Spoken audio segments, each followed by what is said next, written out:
క్రొత్త నిబంధన గ్రంథము నుండి అపోస్తలుడైన పౌలు హెబ్రీలకు వ్రాసిన పత్రిక 3వ అధ్యాయము. ఇందువలన పరలోక సంబంధమైన పిలుపులో పాలు పొందిన పరిశుద్ధ సహోదరులారా, మనము ఒప్పుకొనిన దానికి అపోస్తలుడును ప్రధాన యాజకుడునైన యేసు మీద లక్ష్యముంచుడి. దేవుని ఇల్లంతటిలో మోషే నమ్మకముగా ఉండినట్టు ఈయన కూడా తన్ను నియమించిన వానికి నమ్మకముగా ఉండెను. ప్రతి ఇల్లును ఎవడైనను ఒకని చేత కట్టబడును. సమస్తమును కట్టినవాడు దేవుడే.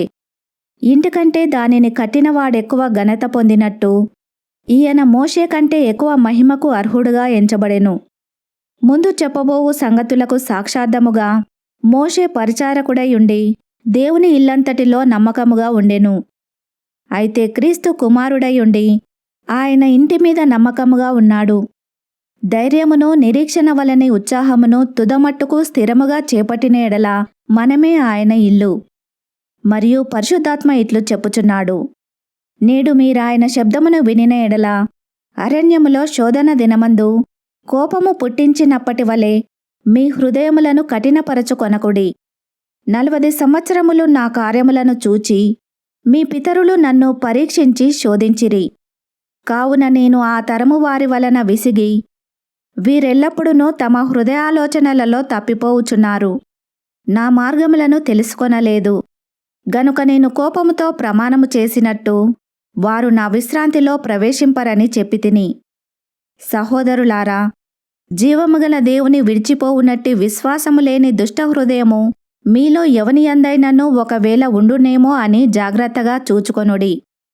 నేడు మీరాయన శబ్దమును వినిన ఎడల కోపము పుట్టించినప్పటి వలె మీ హృదయములను కఠినపరచుకొనకుడని ఆయన చెప్పెను గనుక పాపము వలన కలుగు భ్రమచేత మీలో ఎవడునూ కఠినపరచబడకుండునట్లు నేడు అనబడు సమయముండగానే ప్రతిదినమును ఒకనికొకడు బుద్ధి చెప్పుకొనుడి.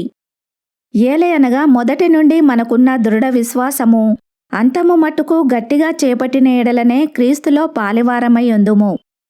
విని కోపము పుట్టించిన వారెవరు? మోషే చేత నడిపింపబడి ఐగుప్తులో నుండి బయలుదేరి వచ్చిన వారే గదా. ఎవరి మీద 40 ఏండ్లు ఆయన కోపగించెను? పాపము చేసిన వారి మీదనే గదా. వారి శవములు అరణ్యములో రాలిపోయెను. తన విశ్రాంతిలో ప్రవేశింపరని ఎవరిని గూర్చి ప్రమాణము చేసెను? అవిధేయులైన వారిని గూర్చియే గదా. కాగా అవిశ్వాసము చేతనే వారు ప్రవేశింపలేకపోయిరని గ్రహించుచున్నాము. 4వ అధ్యాయము. ఆయన యొక్క విశ్రాంతిలో ప్రవేశించుదుమను వాగ్దానము ఇంకా నిలిచి ఉండగా మీలో ఎవడైనను ఒకవేళ ఆ వాగ్దానము పొందకుండా తప్పిపోవునేమో అని భయము కలిగి ఉందము. వారికి ప్రకటింపబడినట్లు మనకును సువార్త ప్రకటింపబడెను. గాని వారు వినిన వారితో విశ్వాసము గలవారై కలిసి ఉండలేదు గనుక విన్న వాక్యము వారికి నిష్ప్రయోజనమైనదాయెను. కాగా జగత్పునాది వేయబడినప్పుడే ఆయన కార్యములన్నీయు సంపూర్తి అయి ఉన్నను. ఈ విశ్రాంతిని గూర్చి నేను కోపముతో ప్రమాణము చేసినట్టు వారు నా విశ్రాంతిలో ప్రవేశింపరు అని ఆయన చెప్పిన మాట అనుసరించి విశ్వాసులమైన మనము ఆ విశ్రాంతిలో ప్రవేశించుచున్నాము. మరియు దేవుడు 7వ దినమందు తన కార్యములన్నింటినీ ముగించి విశ్రమించెను అని 7వ దినమును గూర్చి ఆయన ఒక చోట చెప్పియున్నాడు. ఇదియును గాక ఈ చోటుననే వారు నా విశ్రాంతిలో ప్రవేశింపరు అని చెప్పియున్నాడు. కాగా ఎవరో కొందరు విశ్రాంతిలో ప్రవేశించుదురను మాట నిశ్చయము గనుకను ముందు సువార్త వినిన వారు అవిధేయత చేత ప్రవేశింపలేదు గనుకను నేడు మీరాయన మాట వినిన ఎడల మీ హృదయములను కఠినపరచుకొనకుడని వెనుక చెప్పబడిన ప్రకారము ఇంతకాలమైన తర్వాత దావీదు గ్రంథములో నేడని ఒక దినమును నిర్ణయించుచున్నాడు. యెహోషువ వారికి విశ్రాంతి కలగజేసిన ఎడల ఆ తర్వాత మరియొక దినమును గూర్చి ఆయన చెప్పకపోవును. కావున దేవుని ప్రజలకు విశ్రాంతి నిలిచి ఉన్నది.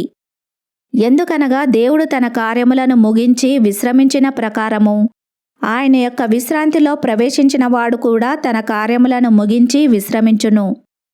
కాబట్టి అవిధేయత వలన వారు పడిపోయినట్లుగా మనలో ఎవడునూ పడిపోకుండా ఆ విశ్రాంతిలో ప్రవేశించుటకు జాగ్రత్త పడుదము.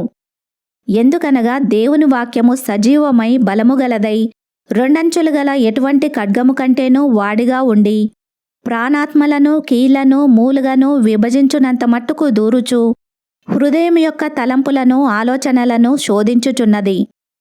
మరియు ఆయన దృష్టికి కనబడని సృష్టము ఏదియూ లేదు. మనమెవనికి లెక్క యొప్పచెప్పవలసి ఉన్నదో ఆ దేవుని కన్నులకు సమస్తమును మరుగులేక తేటగా ఉన్నది. ఆకాశమండలము గుండా వెళ్ళిన దేవుని కుమారుడైన యేసు అను గొప్ప ప్రధాన యాజకుడు మనకు ఉన్నాడు గనుక మనము ఒప్పుకొనిన దానిని గట్టిగా చేపట్టుదము. మన ప్రధాన యాజకుడు మన బలహీనతలయందు మనతో సహానుభావము లేనివాడు కాడుగాని సమస్త విషయములలోనూ మనవలెనే శోధింపబడినను ఆయన పాపము లేనివాడుగా ఉండెను. గనుక మనము కనికరింపబడి సమయోచితమైన సహాయము కొరకు కృప పొందునట్లు ధైర్యముతో కృపాసనమునొద్దకు చేరుదము. ఈ వాక్యమును విన్న మిమ్ములందరినీ దేవుడు దీవించునుగాక. ఆమెన్.